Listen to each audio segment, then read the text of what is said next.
All right. Well, thank you all for coming. Session at 8 o'clock at night. My daughter Anna and I, we have 5 kids, and Anna's our middle child, and she's the craziest by far all of our kids. And last night I was taking her piano lesson. I said, I have to start speaking at 8 o'clock tomorrow night. So we spent about 25 minutes in the car coming up with all these crazy things I could do tonight to keep your attention, none of which I'm going to do. But we had a good laugh in the car on the way to a piano practice last night. So it is good to be here. You can read the bio about me. The best part is I'm married to Laura. We've been married for 24 years, and we have 5 kids. Our oldest is at Taylor University, 2 in high school, and 2 being homeschooled, 1 junior high, 1 elementary school. So very full, busy home, and I will be shooting back home early tomorrow to a day full of activities and theater performances that Dad can't miss. So, but great to be here. I serve with Missio Nexus. Missio Nexus is historically a 100-year-old organization, and we are the Association for North American Mission Agencies. So in the olden days, people would have known the IFMA and the EFMA, or the Mission Exchange and Cross Global Link. That is all now Missio Nexus. And so 3 years ago, almost 4 years ago, Ted Essler became the new president. And 2 weeks after he became president, he gave me a call and said, "Hey, old friend, what are you doing?" And we had worked together for a number of years at Pioneers. And God, in His timing, I knew that God was bringing a change into our lives, and didn't know what it was. And I got a call from Ted, and so I started 2 months after he started. And so us and a few others, we're an all-virtual team, live all over the country, and I'm based in Chicago. So I'm glad to be here with you. Tonight we're going to, here's our agenda. For the night. First, I just kind of want to get a little bit of a feel for who's in this room, and I will potentially adjust a little bit of what I say based on who's here. Give you a little bit about my background and why I picked this topic and why I'm passionate about it. And then we're going to talk about opportunities for multicultural teams, or as Anna said upstairs, multi-ethnic teams. Both could fit into this category. Challenges for those, and then effective strategies for the missionary serving on this type of team, and then how do we support the missionary. And I'm going to look at that both from a church perspective, from a field perspective, and from a home office perspective. So that's the goal for tonight, and hopefully we'll have some interaction along the way too about these things. So first, who is here? Raise your hand if you're part of a church team or staff lay leadership or on staff with the church. And that's why you're here, okay? How about someone who's a missionary? Active missionary right now, okay? In working in a home office? Anybody working in a home office of a mission agency? Okay. How about field leadership? Okay. And that was almost everybody in the room, and there may be a couple others here. All right, that gives me, so we've got a little variety here, which is great. And I'll try to address that as we go. So, a little bit about my background and why this matters to me. I grew up in a little town called Sturgis, Michigan, right on the border of Michigan, Indiana, about halfway between Detroit and Chicago, straight below Kalamazoo, hours south of Kalamazoo. And I was just reflecting with someone last week that as I think back to my high school, which had 800 students in it, I can only remember one African American guy, and I can't think of anyone else who looked different than I did in that high school of 800 students. My parents, I never remember anything racially wrong or anything growing up in my home. My parents were very accepting, very positive, but I grew up in this very white Anglo high school. Graduated from high school and went to Hope College in Holland, Michigan, which my son is in the process of looking at colleges. And we pulled up this website the other day, and one of the key words for Hope College was tall, white, Dutch, blue-eyed. You know, those like the key words for Hope College. Well, I fit in with my Dutch ancestors up there at Hope College. And I was thinking again about Hope College. I can't think of very many people I knew of different ethnic backgrounds, even at Hope College, during the years that we were there. And so a year later, after graduating from Hope, I met my wife at college. We got married a year later. 3 years later, we get off a plane in Ghana, West Africa, in Accra. It's about 9 o'clock at night, and we walk out of that airport to this mass of black faces, all African faces. And it was my wife and I and my brother-in-law and his wife, my wife's brother. The four of us went together with our agency to Ghana, West Africa's missionaries, and it was a cultural moment for me. I mean, there must have been 400 people standing at that airport waiting for people to come off that plane. And it was, I didn't know that I should know that I was going to expect something different, you know. I'd just never seen something like that before. And we stood there and, of course, could not recognize who was supposed to pick us up or who was not. And, man, talk about a fish out of water. Just had no idea. But that entered into some awesome years and some very hard years of ministry. So this was our initial team. This was a long time ago. Me and my wife was taking the pictures. She's always a photographer and never in the pictures. And my brother-in-law and his wife and our team in Ghana, West Africa. Our agency that we were with was setting up a sending office in Accra, West Africa, to send out African missionaries. And probably only about a quarter of this team was the group that was in Accra.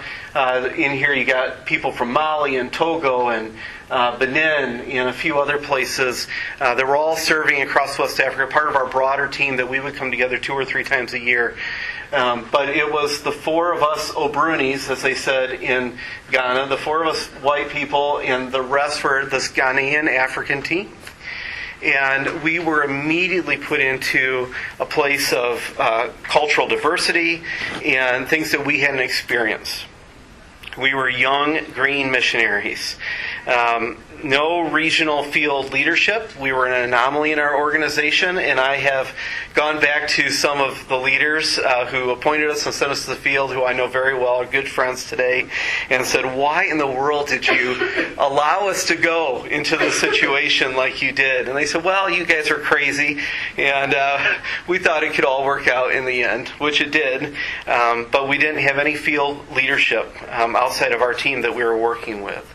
We had an ineffective relationship with our sending church back home, which was added to some difficulty as we tried to wrestle through things we were going through and questions that we had. And it became a difficult reality. In fact, in the first 6 months, my sister-in-law was pregnant, went to the field. She's a 4th-generation missionary in her family to go to the field pregnant, and went to the field pregnant and was losing weight in the first 6 months. We didn't know where to shop. We didn't know where to go. We didn't know what to do. Our African friends just kind of set up a house for us and thought we could take care of ourselves, which we couldn't. And we found some expat missionaries about 6 months in, and slowly kind of started to find our way around, find out where we could shop and things that we could do, and started asking questions. And the expat missionaries that we found about 6 months in have become lifelong friends and saviors for us in many ways. And people that I can start asking, okay, what does this mean when this happens? What's this mean when this happens? And we're going to talk about a little bit of that later. I would go through this time and this experience, and so would my wife, again, in a heartbeat. It was extremely difficult. It grew us up in ways that nothing else I can ever imagine could have. And we would do it again out of obedience, which was our whole reason in going to the field. God had put a call on our lives, and we could have stayed in 2 very good jobs in the western suburbs of Chicago, but we knew we needed to be obedient to God. And we knew, even though some of the days were really tough, that we needed to stay and be obedient to God by staying. We also would do it again for what I call the crucible of learning. And we had to go through some very hard, challenging times that shaped us and formed us and prepared us for things that I never knew and we could have never known at that point in time. And from our time being there to my time serving in the home office for our mission agency and working with missionaries around the world, to being a missions pastor for 5 years at a very large church in Orlando and working with the missionaries that we were sending out and helping, to even my role today with Missio Nexus of working both with churches and mission agencies, how a few years in Ghana, West Africa on an extremely multicultural team would have shaped, informed, and transformed us for what God knew that He was going to do. So it was a hard opportunity, but it was one that changed us and transformed us. So that's a little bit of the background of why I'm passionate about this. And I've had the opportunity over the years to work with other missionaries going to similar situations.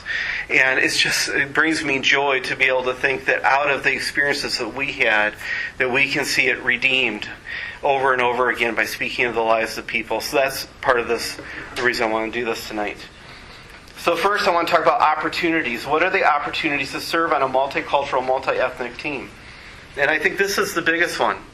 And it should be our no-brainer.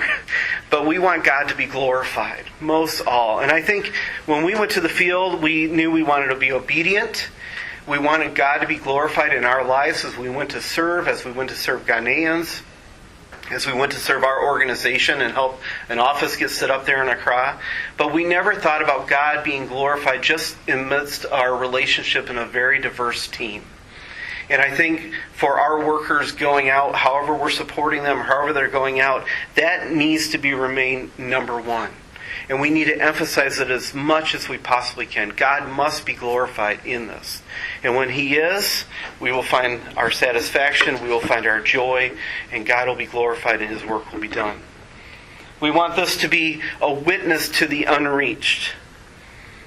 There was a team in our organization that used to work in northern Pakistan, and it was a very multi-diverse team working with both Indians and Pakistanis. And they would often come to this very diverse team, the Indians and Pakistanis, say, how in the world do you guys work together? We can't get along across our border. How in the world do you work together? And they were able to testify of God's goodness and why they were able to work together because of Christ working in them. So it can be a great witness to the unreached to have a diverse team.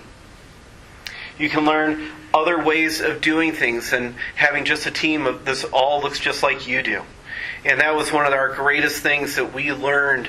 And we'll talk about this a little bit more later. But the way that we did things, the way that we ministered together and worked together. I'm a systems guy. I'm a type A systems guy. And so going in and realizing, my time and different things were a lot different in a West African setting. And there's other ways of doing things. And it shaped and formed me moving forward. And it helped us all do that. So you can learn other ways of doing things if you're open to learning. Rich fellowship, prayer, and worship can take place on the more diverse team that you have. And you need to lean into that as much as you can. It can help in language learning. As you learn together, depending on how your team is set up, maybe I know teams that have come from multiple places working together. You're all under that same pressure of language learning. Maybe it's multiple languages you have to learn and things you have to overcome, but it can help in that process. I said this a little bit, but broader team worship, allowing your team, different parts of your team and members to lead your times of worship and prayer and interaction around the Word so that you can grow together and grow more fully in who you are as a worshiper of God. And again, and also you can, did I go hit one more? There we go. Develop and foster ethnic diversity. And I think especially more and more, and from our vantage point of Missio Nexus, we want to continue to see more ethnic diversity fostered within our organizations. And one of the greatest ways to do this is within our organizations to see multicultural teams and multi-ethnic teams come through. In fact, in our organization that we were a part of right before we left, I needed to replace myself with a Ghanaian administrator. And we prayed and searched for someone to come and replace me. And we found him and put him in his role, and he served in that role. And now today, many years later, he's now the Assistant International Director for that organization. And so it was pretty cool. We would have never have known that way back in the late 90s that would happen to this guy, Fred. And he's a dynamic leader. And he just brings in nuances to the organization, the ministry that no one else could have. We had no idea, but God knew what would happen. And there's ways that can happen within to change the face and the culture of our organizations overall. So those are some of the opportunities. Anybody here think of any other opportunities that we could have in having multi-ethnic or multi-diverse teams, multicultural teams? Any other ideas?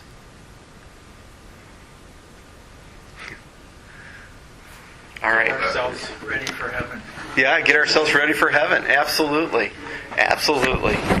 That will help the worship be even better. I also think all the help you bring to the communities where Yes. you are serving. That's right. All the help to the communities. Yeah, it is right. That's right. That's good. All right. Okay, let's flip to the other side then, and I got a couple slides here on the challenges. There are challenges. There are significant cultural differences, and I'm just going to pull all these up here. And I've got one more slide, but I'm going to tackle these first. Our view of time. Man, did I ever run smack into that one. They said the meeting was at 2 o'clock. I showed up at 1:50 because my band instructor in high school said to be on time is to be early, and to be on time, actually be on time is to be late, and to be late you never do. And so I showed up at 1:50 for that 2 o'clock staff meeting with our whole team, and they didn't show up till 4 o'clock in the afternoon. And my mind was boggled. Did I miss something? Did I misunderstand? And of course we didn't have phones or ways to communicate easily with the rest of the team. And then 4 o'clock, the Ghanaians started sauntering into the office like nothing had ever happened, and I had steam coming out my ears. Why in the world? We said 2 o'clock. They didn't show up at 2 o'clock. And it took me a good 8 months, I think, before I would, at least simmer down when they finally came in 2 hours late. And so our view of time is different. 2 o'clock doesn't always mean 2 o'clock. We need to understand that makes things difficult. One thing that's different is how we look at our homes. An open door versus time by ourselves. In and out of houses versus closed door but still available. Many cultures, what we experienced, people came in and out of homes, came and showed up out of nowhere and visited. And we'd go in our home at the end of the day and close our door, and we were home. We weren't expecting any visitors because they hadn't been prearranged or anything else, and all of a sudden people would show up. Well, for us, it didn't mean that we were closed off to things. We were willing to have guests. We just wanted to know about it first before people showed up. And so that creates challenges and misunderstanding. And why did they seem standoffish? Or, why are they always here? Some of those things can create conflict and challenge. Different types of confrontation. Actually, I'm going to skip around the work ethic one to nonlinear versus linear. About a year into our process of being in Ghana, there was very clear that there was an issue going on in our team, but we couldn't figure out what it was. And coming from a very Western culture, I deal with things very linearly. One step after another. We directly engage with things and we figure out the process. Well, one thing I figured out, and I didn't do this in the situation, I was still young and humble and naive enough to just not engage. I just let the situation hang there for a while. But what happened in Ghanaian culture is they kind of talk around things. And so it takes you a while through other people and processes and conversations to get to the root of the problem. So that can create challenges when you don't understand those differences that are going on in the communication patterns that you have. Different types of work styles and ethic and priorities. Things can look like, man, they have a horrible work ethic when maybe they just have different priorities. Maybe they go about things from a very relational point of view first, and then the projects follow versus projects first and relationships that follow. And so understanding that can create challenges. Humor can create challenges. I remember one night that there was a group of Ghanaians and the four of us O'Brunis sitting around in a house, and people were telling stories and laughing, and the four of us started telling stories. Well, we realized that often as Americans we use hypothetical humor. things that aren't real. And we think they're funny. And we make up these stories and we tell them and we're laughing. And pretty soon we realize the whole group of Ghanaians were just sitting there staring at us. They didn't think what we were talking about was funny. They didn't get it. And a lot of times their humor was based in reality. These are things that had taken place in their lives or around them, and the humor came out of that. It wasn't hypothetical. And so understanding that can affect challenges. Foods, of course, are one. They're very different, can create challenges. I was thinking, we had one day we went out and did a village outreach, and the village very graciously had put together this food because we were out there. It was a mixed team of the Ghanaians and the Westerners, and we were eating the food, and it was really hard. It was really hard food to eat. And I looked over, and our team leader, who was his wife, who was a Ghanaian, was sitting over in her car. So I kind of moseyed over there, and I said, "Hey, how are you doing? What's going on?" She goes, "I'm not eating that food." She goes, "I will never eat this village food." And I was like, "Oh, wait a second here." And we learned through that process that there were times it was okay to say no to certain things. And I learned that especially because the next week I had dysentery the whole week, and it was horrible. And she didn't. And so, food can be a substantial challenge in what we eat and how we eat it and when we should eat it and when we shouldn't eat it. And we don't want to offend people, and so it can create a challenge. A few other challenges. And I'm just going to put this list up here too. Finances. This one's talked about a lot. How do we handle finances, especially when teams come from around the world? How are we going to handle this? Are we going to pool money? Are we going to pool resources? Sometimes organizations will have area and regional conferences that they want everyone to go to. And some of those team members from poorer countries just can't pull the resources to be able to go to those conferences. So if you're going to have a multicultural, multi-ethnic team, these are some of the things you have to engage with and you have to look at. How are we going to do this? And maybe we're going to do it different than the rest of the organization does because of the fact that we have a multicultural team. So team finances can get in the way and create challenges. Differences in our ability to garner resources, whether that's just a simple computer or something else, can create challenges. Some inequity within the team. How about our differences even in the way that we raise our kids can create issues on a team. Some kids, and this can happen even in a very similar cultural team, where you have very, very differences in raising your kids. You add in the multicultural aspect to that, and it gets even more difficult. Language, of course, is a challenge. I had situations, we were very thankful that God allowed us to live in Ghana, which was an English colony. And so the majority of people spoke English, although the national language was Tree. And most people spoke that also outside of their own, 50 other languages that they all spoke very easily that we couldn't. And I had a couple times sitting in staff meetings where I was the only Obruni sitting there with all the Ghanaians sitting there, and they're all speaking Tree, and I can't. And they all know that I can't. And they're laughing and talking and looking at me. And so my mind goes, what are they talking about? They could have been talking about me. They could have not been talking about me. And after some period of time, and after the situation had been discovered that there was something going on, a misunderstanding, there had been times where they had been talking about me, and no wonder I did feel uncomfortable. And so language can be very difficult, and we need to be aware of that.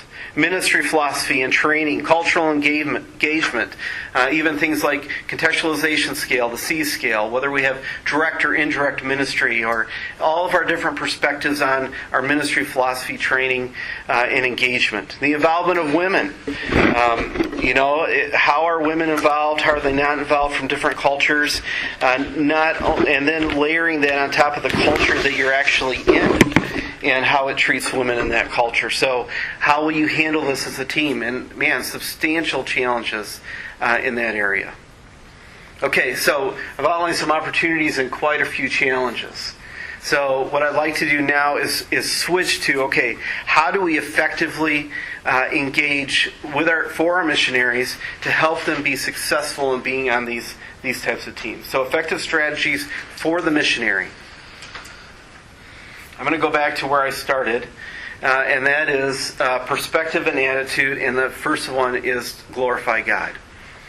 Again, as many times as I can throughout this, I will emphasize that because it is the most important. And we need to be reminding our teams in any way that we can, and our missionaries on the field any way we can, that their first and foremost thing is to glorify God. Secondly is a servant heart. You often are focused on serving the people that you have gone to serve in that country, but you also need to have a servant heart towards your rest of your team. And often the effectiveness of reaching the people in the culture will be determined on how much of a servant you are even within your own team. That heart stays true. You need to have open arms and hold on to plans loosely. We have this little box of pre-Ghana stuff, and we have a document that we created that was our strategy for reaching, Ghana and West Africa for the Lord. And we pull it out every once in a while. Man, we laugh and cry as we look through this multi-page document of all the things that we were going to do, And we pretty quickly learned to throw that in the box in our house in Ghana and hold on to it loosely. We realized things were going to change pretty quickly. But a lot of people don't realize that quickly. And you need to hold on to things loosely. Your plans, how a team meeting's going to work, what time a meeting's going to happen, all different types of things. You need to have open arms and hold on to things loosely. Next, you need to celebrate culture. And I really, really wish that I would have known this and we would have done this more. There were times, I can think of a couple times with our team leader where I sat in his house and they had fresh mangoes from their backyard and he brought them in. We said they're eating with mango juice running down our arms, laughing, and man, I would love to have one of those right now. Nothing like a fresh mango. And just finding ways to celebrate culture, finding ways to share and learn, engage with each other about your cultures, and talking about it and being open with it. Finding ways to play different games. What's the game of their culture? Playing a game from your culture. Opening it up. Maybe it's movies, or have a different night where you celebrate different food. I wish that we would have made lasagna one night for all of our Ghanaians and had them to our house so that they could have had that with that block of mozzarella cheese my mom froze and brought over in the suitcase for us. Different ways that we could have experienced that with each other. The other one is question asking. Asking different things, learning about each other's culture. I was talking to an African American friend the other day, and I remember a night in Ghana where I was sitting around with 3 or 4 young men, and we were talking about race differences. And they were trying to understand race issues in America and why is it such a big deal and different things, and just talking about the uniqueness of creation. And we sat there, and I just remember this as clear as it just happened. And the guy grabbed my hand and grabbed his hand and turned him over, and we both had very similar colored palms of our hands, even though he was a very black African guy. And we're like, we're created in the image of God. And it was just a sweet time of culture coming together and celebrating who God has made us, and not finding differences, but celebrating our uniqueness and being creations of God. We need to be learners. We hear this through all of our missionary training and everything else, and many people are good learners, but we really need to be good learners. And going and asking questions, trying to understand, showing concern for the other cultures around us, whether that's the people we're reaching or a part of the team that we're in. And lastly, we need to understand that we are equal and different, and that's good. And we need to celebrate those differences that we have with each other, because God has made them, God has designed them, they reflect His glory. So a few other strategies here. Open communication.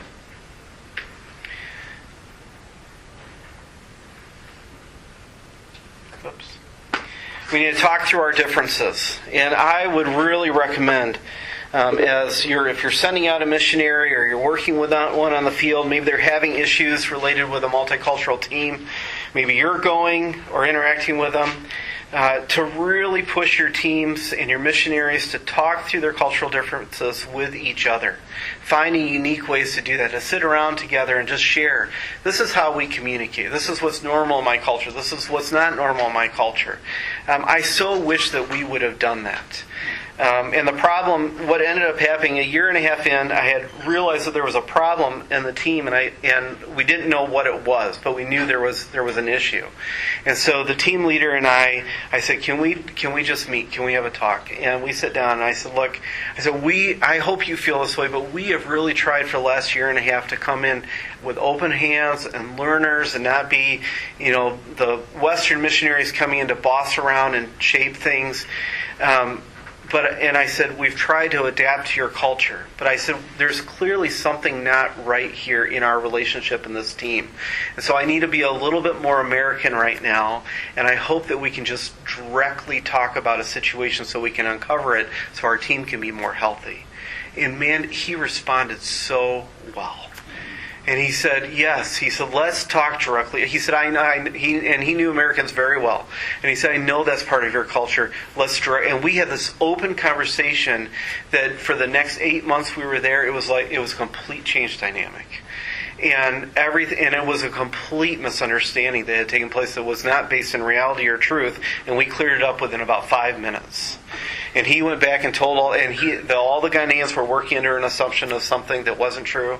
He went back and cleared it up. The next meeting, when it was almost like a celebration, we went in because we were all free from this burden that had been hanging over us. Well, I waited too long to have that direct conversation because we have cultural differences that are good. And there's times when there needs to be a direct conversation. If it's done in love and kindness, you need to have a direct conversation. Sometimes we need to not be so direct. We need to be more patient and let things work out. But we need to appreciate our differences, and we should have talked about, here's some of the differences that come from our culture. So straight to the point. Werner Mischke and others have written about honor, shame versus guilt, innocence. The Global Gospel Achieving Missional Impact in Our Multicultural World is a great book to get. And to look into that issue of how we deal with honor and shame and guilt from different cultures and perspectives and how that can influence our teams working together. It's important at times to use a mediator or someone who can come in the middle and help work things out. Maybe it's a friend, someone who lives there in the country, another expat or a national, or maybe it's someone from your organization who can step in and work things out. Sometimes we just can't get through the barriers ourselves, and it can be very helpful to bring somebody in to help with that. Situations of group conversation versus one-on-one conversation and different things that can happen in those settings, and understanding that from a cultural perspective. Maybe it's even for women. Is it easier for them to talk in one-on-one situations versus a group, or maybe the group's easier than one-on-one? And understanding that, especially with a multicultural team. This whole one of language use. When is it okay to use a native language, the team language, a cultural language? All those things come into bearing, and the more multicultural your team is, the more of an understanding you have to have of what language are we using and when are we using that. And trying to understand, hey, we don't want anyone in this room to feel like they're getting talked about. And so when we're in a team, we're going to talk this language with each other. And try our best to do that the whole time we're there, even between husbands and wives or other things, so it doesn't feel like there's secrecy or things going on. And meeting styles. What time are we meeting? Is it 2 o'clock or is it not 2 o'clock? What's it mean to have a meeting? What's it mean? What's that going to look like? And understanding, so that there, you don't have to have the conflict that may come if those things are misunderstood. And this is a big one that I really wish I would have known about. But asking advice from each other. And a couple ideas here of questions. What would you do if? So sitting down as a team or with each other and coming up with some scenarios and saying, all right, from your perspective, what would you do if this happened? And learning from each other. Not only learning about each other's culture in that way, but maybe learning some better ways to respond to some situations than we would naturally do ourselves. Or how about this one? How were you taught to deal with? How were you taught to deal with when somebody takes something that's yours? How were you taught to deal with embarrassment in your culture, in your upbringing? How were you taught to deal with disciplining your children? And what's your perspective on that? Or what question have you had about my culture that you've always been fearful to ask? And, the great bridges, great ways of just opening up doors for communication with each other.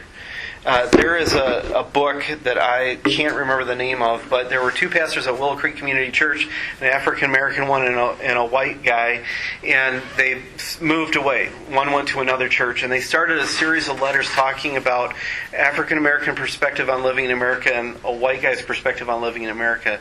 And it is beautiful letters back and forth of understanding each other's culture and why they think things and why terminology matters. And they did it out of love of a relationship they had with each other.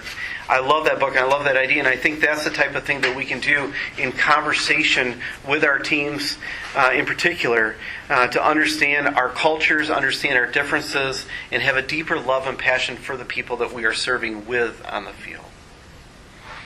The next area is team unity. How do we build unity in our teams? Number one core principle is understanding these are God's people, this is God's kingdom, and we're about God's purposes. When we remove ourselves, our plans, our big three-ring binder of how we're going to save the world, and we realize again this is about God's glory and God's people and His kingdom and His purposes, not ours. That is transformative in the way that we end up working with other people. When we see that and we start that way and we're reminded of that on a regular basis, it takes away a lot of the conflict and problems. Because if we remember God's sovereignty over all of it, He put you there, He put those people there for that reason, for that time. And so He must have a way through His Holy Spirit to enable us to be able to work together if He has put us together. And so these are God's people, His kingdom, and His purposes. Teams need to be praying together. I've worked on a few teams and staffs where if I look back, I'm pretty heartbroken how little we prayed together as a team. The work that we are doing, whether it's in a mission organization or a church or on the field, these are spiritual activities. And they need to be supported through spiritual activities. And that's through prayer. And praying together, we all know how powerful it is. My wife and I pray together. It breaks down barriers that maybe have built up over the course of a day with each other. When we pray with our kids around the table, it does things. When we pray together as a team and we sit there and we hear each other's issues and we're praying for each other, that frustration that I had with somebody tends to melt away as I start thinking about who they are and what they're dealing with and realizing, man, they're having just as hard time as I am. And so we pray together and we lift each other up and we support each other through prayer regularly and consistently. We study the Word together. Some teams do this really well, some never ever do it.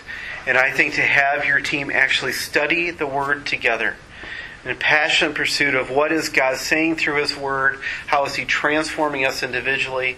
One of my favorite writers and pastors is Wayne Cordero from Hawaii. And Wayne has trained his whole church that when they do their devotions, they do it together in community. And they've got some great resources online. They have these soap journals where you go through and you look at Scripture and you observe and you find application and you pray. And they have a whole methodology for 20 minutes by yourself, 20 minutes reflecting as a group, and then looking for application. It's a great tool to use with teams.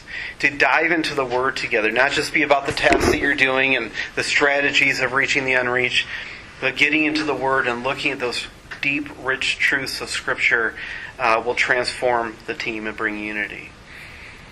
And then lastly, of course, serving others together. But oftentimes, our teams can have very separate tasks that everybody is about. Things they're taking care of, things they're going and doing. Yes, collectively, we're about the same purpose. But sometimes we need our teams to go serve a third party together.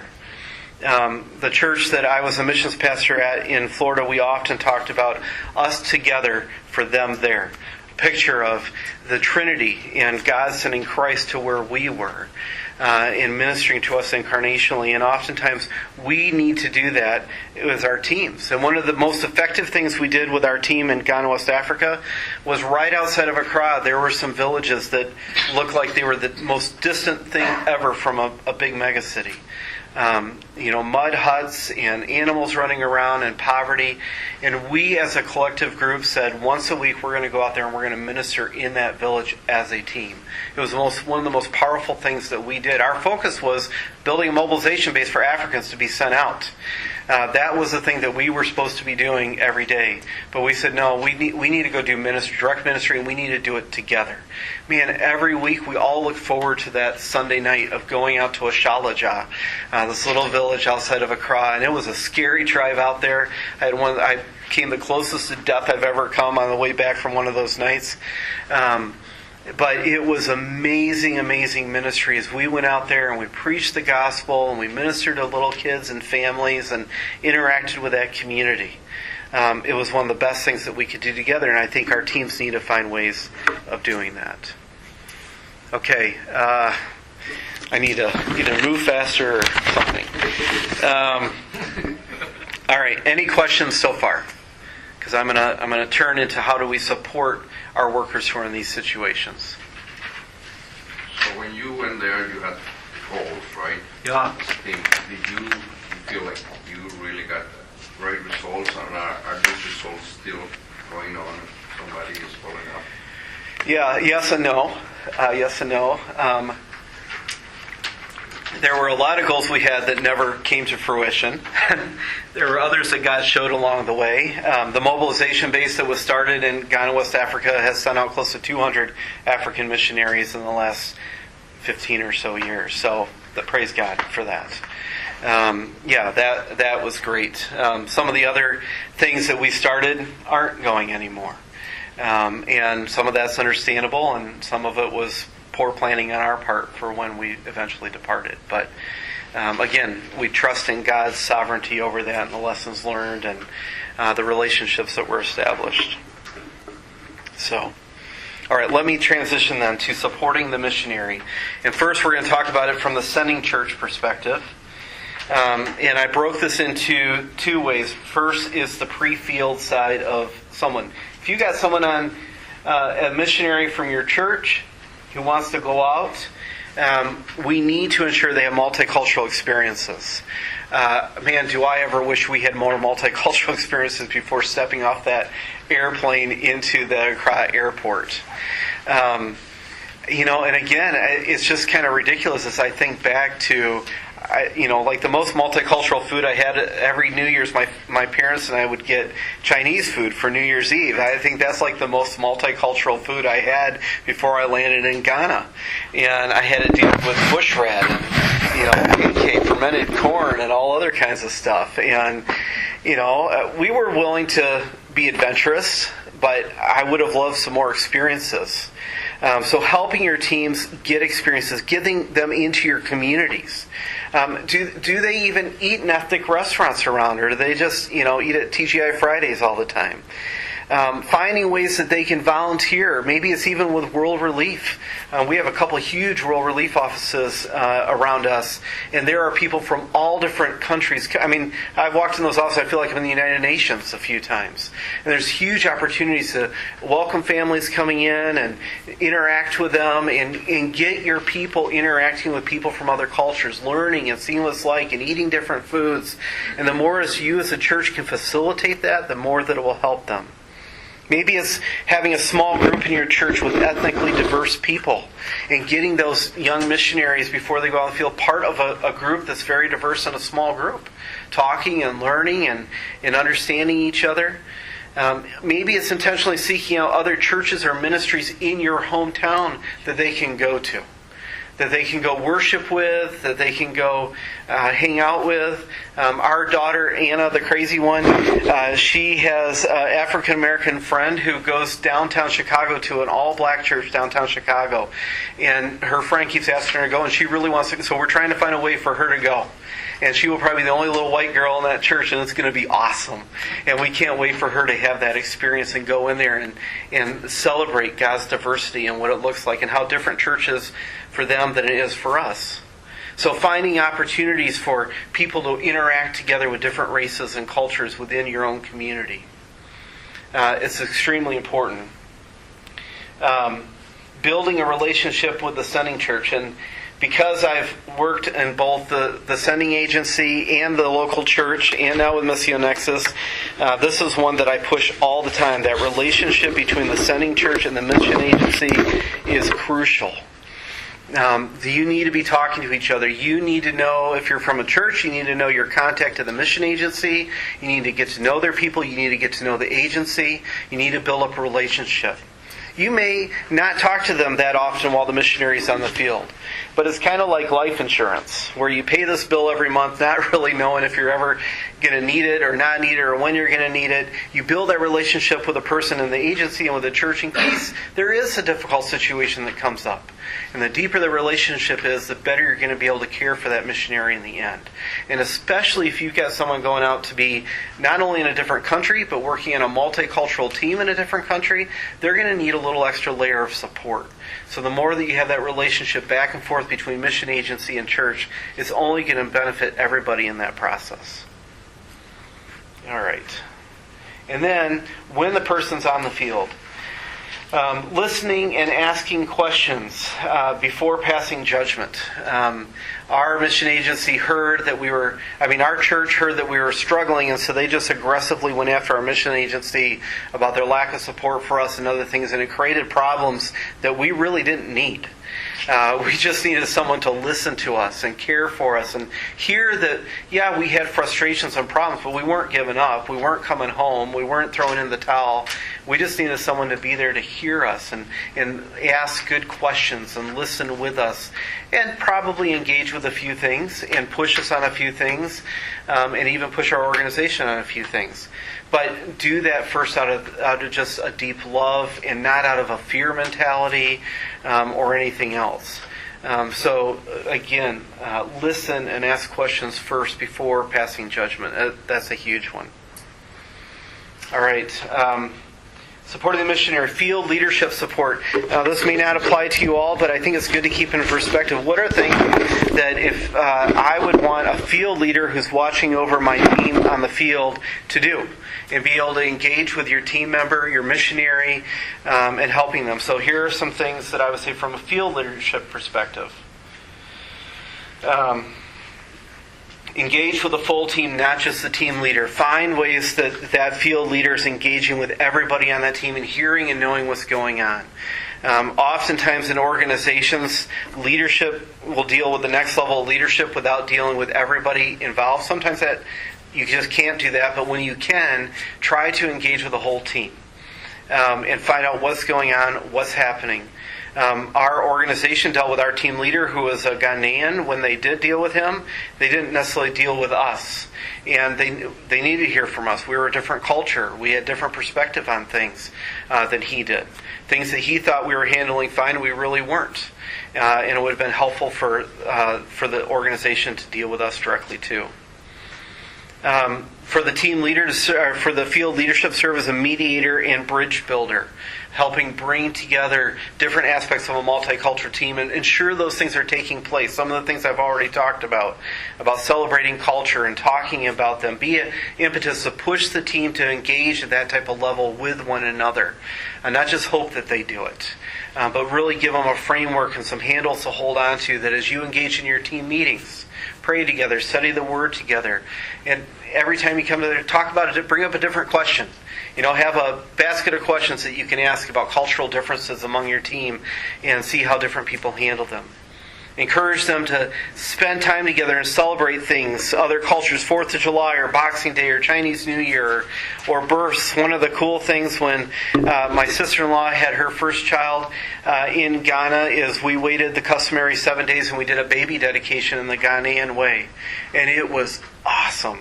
We had this house full of Ghanaians there, and they all wear this blue and white cloth when they come to baby dedications. We all had it on, and we went through the ceremony with them. And man, it was a bonding agent because it showed that we celebrated their culture and we were willing to do things their way. And it was amazing. So finding ways to celebrate each other's culture and doing unique things. Create ways all team members can contribute to the team being effective. Team funds, childcare, everybody on that team has something to offer to the team uniquely, and we can do that together. For the field leader, find escapes for workers to connect with their own culture. Our expat missionaries introduced us to the American Club in Accra that we didn't go to very often, but when we did go there, it gave us a little chance for us to be Americans for a few hours, and it was healing and it was helpful, and it refreshed us to go back and serve with our overall team again. And that place is now closed, unfortunately, for all of my friends in Accra. But finding ways that the team can be their own culture in a unique way and just have some time just to be themselves is important too.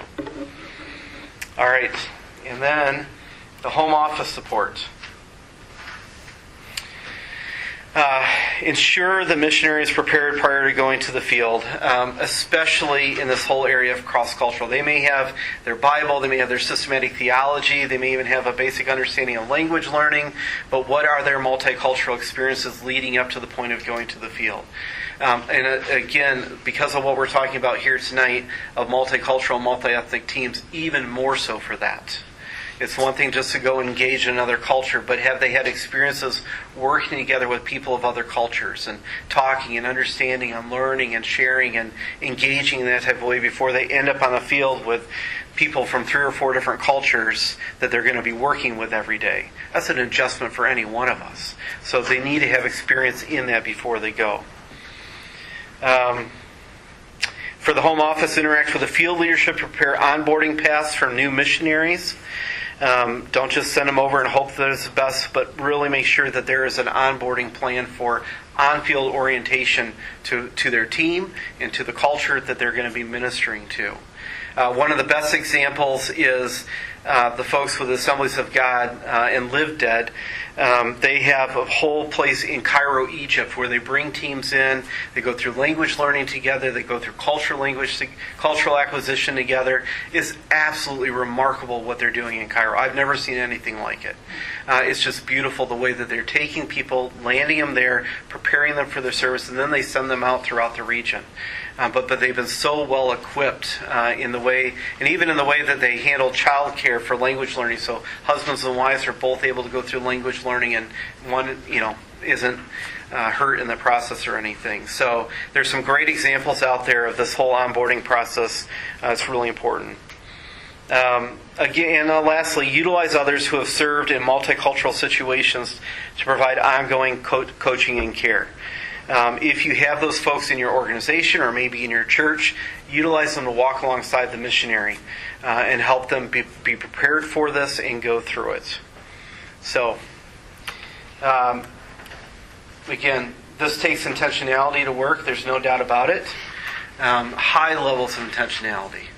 And especially for a multicultural team to work, we have to, all these things I've talked about, from a missionary's perspective, how am I preparing myself? To a sending church, how am I preparing my person to go out? From a mission organization, in a field perspective, how are we going to help make this team be as effective as possible? Because they're doing something hard.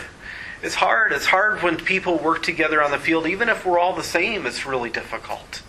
And so to expect people of different cultures to come together and work together in their prime and just have it happen magically, it's probably not going to happen. There takes high degrees of intentionality in this. This takes prayer.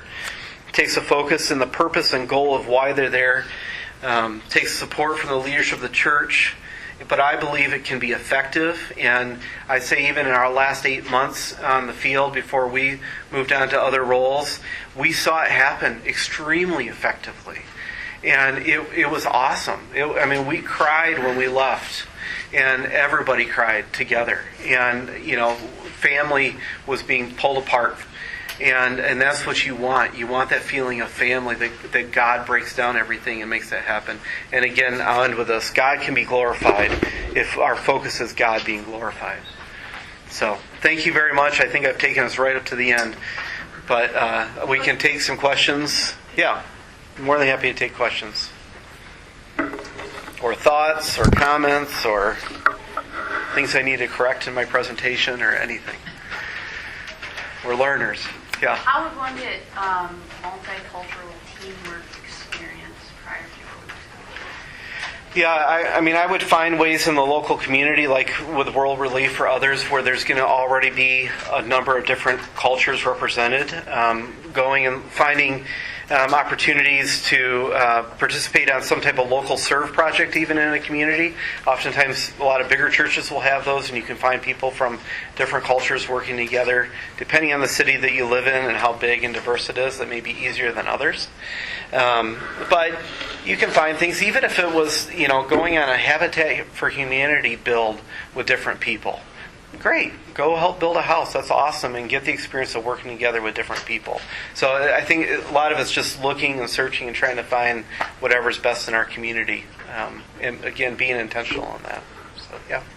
Let's say you wanted to get some language experience. Is it feasible to do language experience not in the host country, but in maybe a community like moving into, say, a little Somalia or something like that? And trying to, or is it better just to go into the field and learn? There are probably better experts on that subject than I am, Sure. But they're both can happen. I know people who have done both. Okay. And, depending on the foundation that you've had and what types of tools, what language it is that you're going to learn would have differences that way.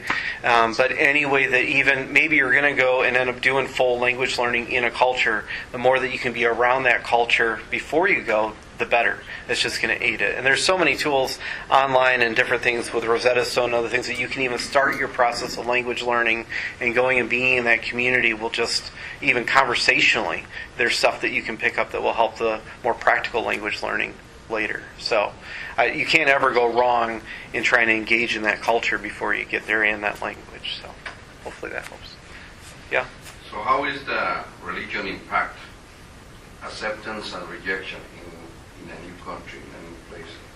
When you get there? I don't know, can you maybe rephrase The it? impact, were you accepted right away, or, Yeah, again, we were blessed in going to Ghana, which was a fairly Christian area of the country. You go up north, it's Muslim, but down in the south, it was very Christian. So it was much easier for us in that area than for others in other places. Some people know, very little acceptance, very, very difficult. Friends of mine who served in Bangladesh, extremely difficult conditions, and had to really work to even create a friendship. But it can happen, and it has happened. So a little bit of an answer. That's okay. Anybody else? Yeah. Do you have any books or websites that you'd recommend?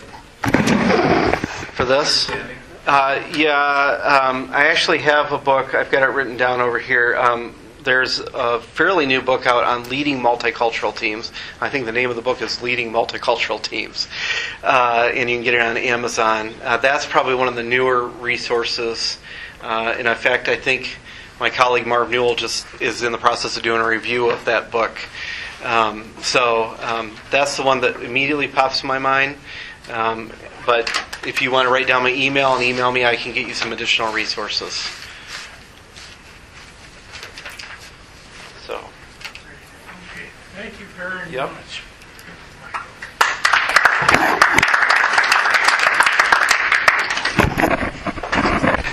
Let's see. Did you push stop?